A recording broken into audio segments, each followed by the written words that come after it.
আবার টলিপাড়াতে শোকের ছায়া। চলে গেলেন আদ্রিত রায়ের অন্যতম জনপ্রিয় নায়িকা অভিনেত্রী পূজা চেরি রয়ের মা।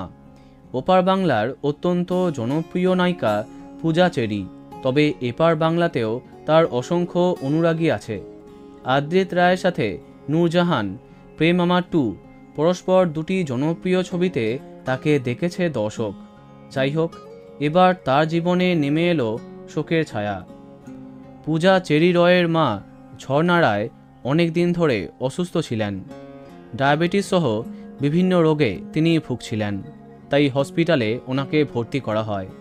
আইসিইউতে ছিলেন বেশ কদিন।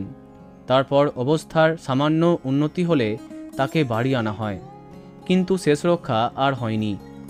সম্প্রতি পূজা তার সোশ্যাল হ্যান্ডেলে লিখেছেন, এভাবে আমাকে একা করে দিলে মামনি, এটা তো কথা ছিল না। তুমি না বলেছিলে আমার পাশে সব সময় থাকবে? আমার এখন কি হবে?